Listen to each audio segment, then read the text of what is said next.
This week on Jared Scott Outdoors, we are out elk hunting. As you can see, we're going to be successful. We've got a great hunt. You know, it's always something to look forward to when you get to take out your friends and your kids and do some hunting. I've got a buddy, Jeff Jones, and my son, Luke, that both have a couple rifle elk tags, some controlled tags. So I'm really looking forward to this hunt. I always do.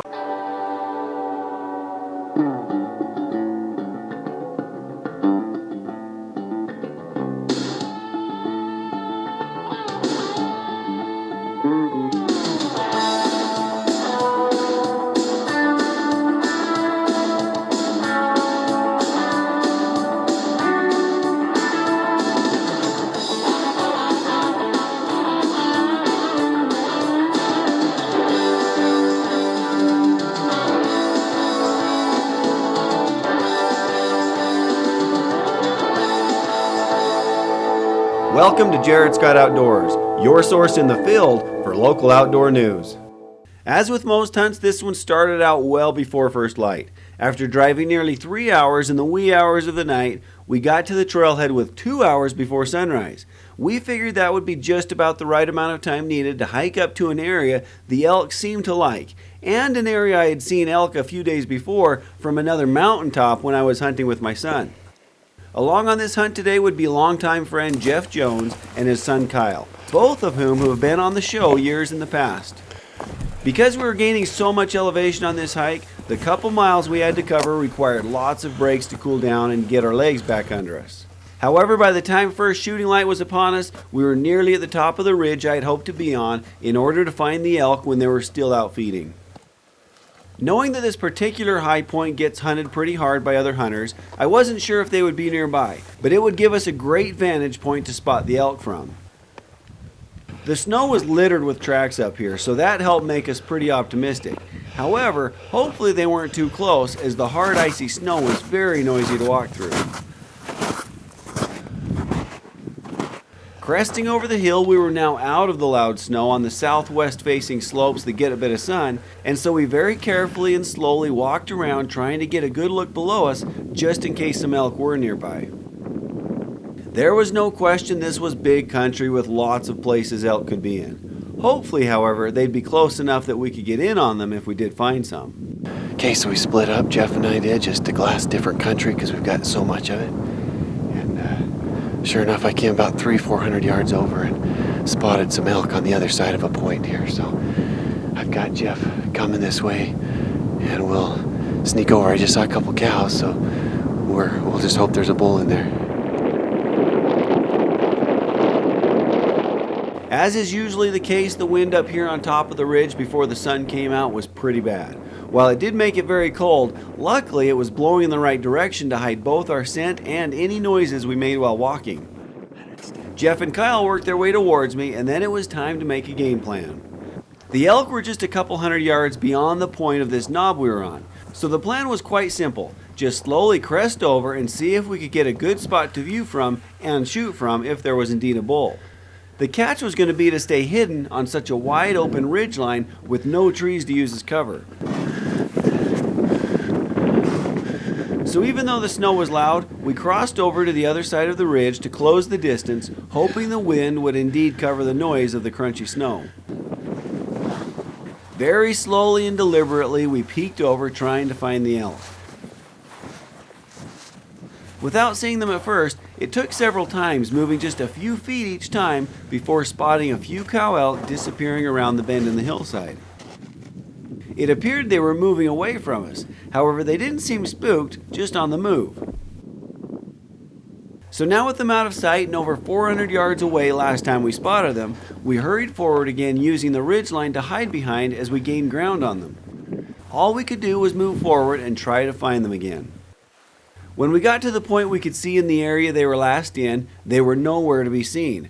I was sure we hadn't spooked them yet, so once again we moved forward, trying to be very careful to see them before they saw us. Suddenly I spotted movement. A cow elk started feeding out from behind a tree not too far away.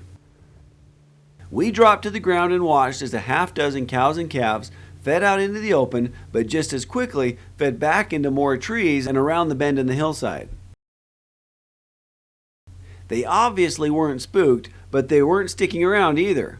We hadn't seen a bull yet, but my hope was that maybe this was the tail end of a herd and they were moving quickly in order to stay up with the other elk ahead of them. At least that was my optimistic hope, because we really needed a bull to be in the bunch somewhere.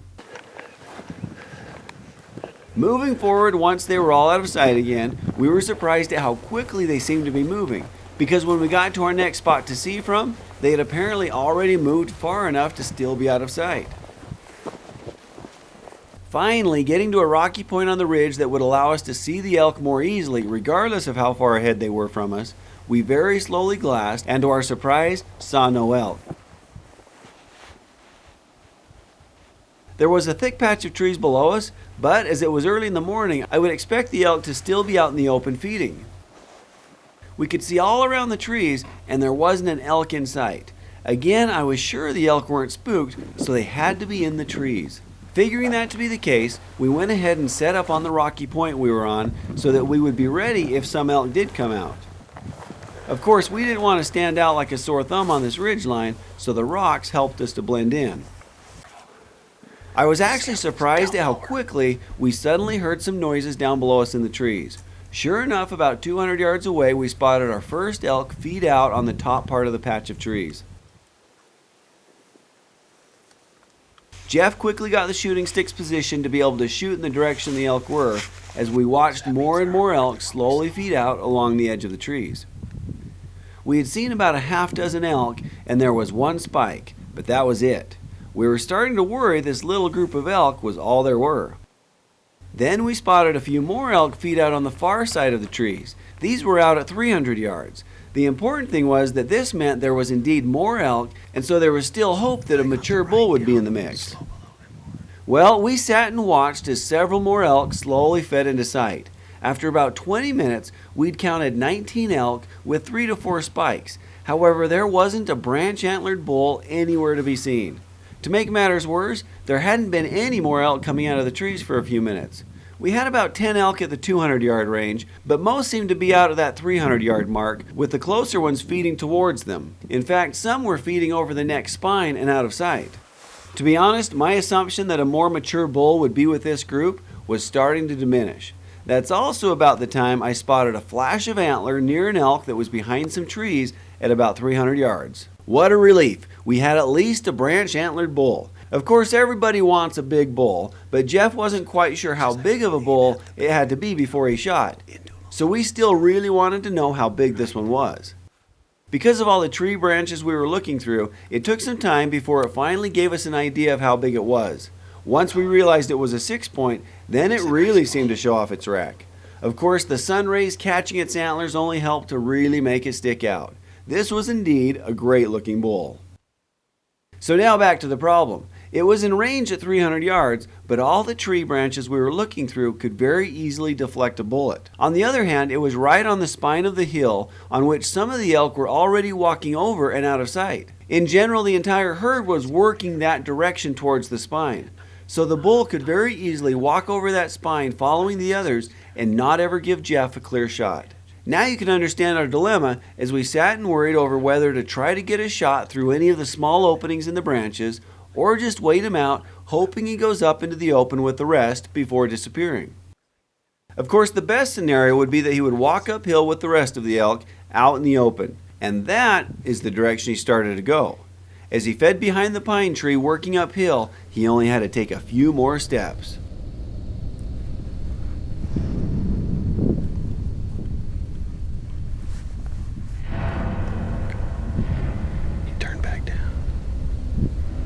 Turning downhill was not where we wanted him to go, and to make it worse, he looked like he might go over the spine. Then he turned back towards us and started feeding. So once again, we were back to the same dilemma we had before. When a cow walked into sight below him, he suddenly became interested in her and started following her. This might be our chance.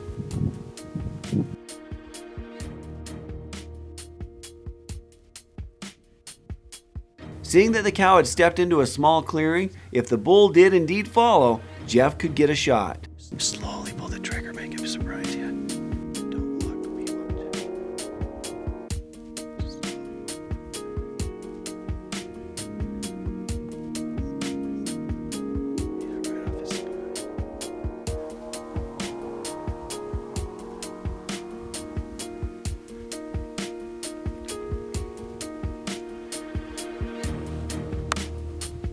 Sure enough, after the cow moved lower behind the tree, the bull followed, putting its vitals in the open.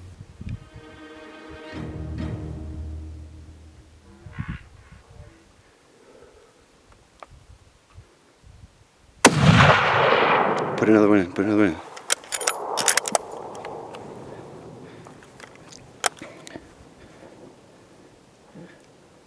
It appeared Jeff had missed. Luckily, it didn't know where the shot came from and didn't leave before letting the other elk get on the move.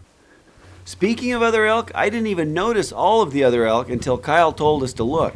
I couldn't resist doing a quick pan over to where 50 elk now stood.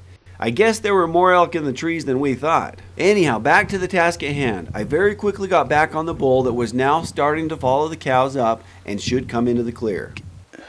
Okay, here he comes. He's going to come out of that tree now. On the left side of that pine tree.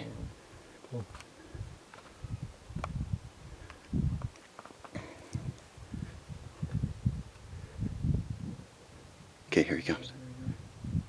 Be quick. Got him, got him, got him. Put another one in. You got him. Oh, Jeff, you got him.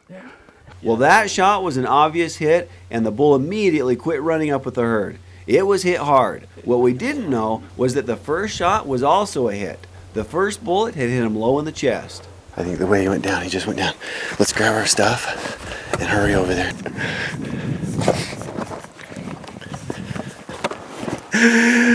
Yeah, congratulations. All right, that is awesome. We sat there and watched elk for half an hour, and there was not anything other than spikes.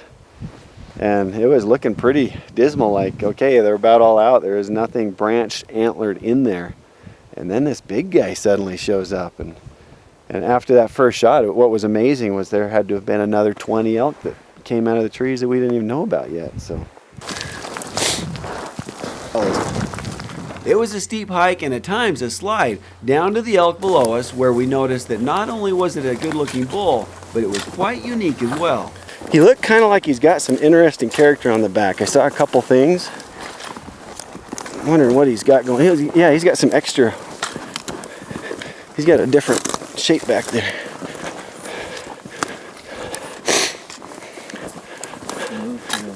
Yeah, he's got like 1, 2, 3 things coming off that point. That's interesting.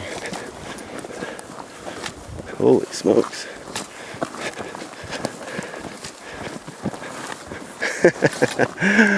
He's a character.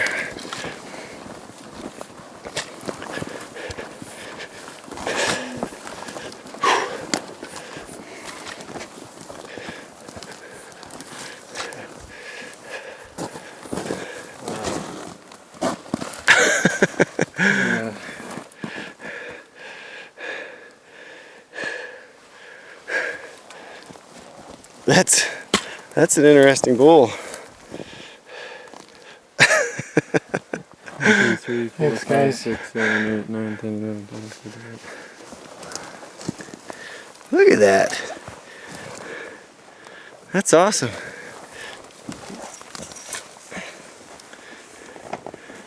Well, there you go. The end to Jeff's hunt. So we've got a history, Jeff and I do, of coming out here hunting. We've over, I don't know if it's been 10 years or so, but this is the 3rd time he's had this tag, and the first 2 times he's taken smaller bulls than you wanted.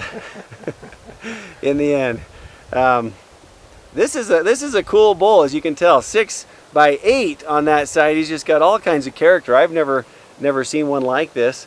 So he's just a fantastic bull, and it happened pretty quick. It worked out well. We thought we just had cows and spikes and just hoping something branched would come out, and then this pretty bull came out. So it really worked out well. But Jeff, what do you think?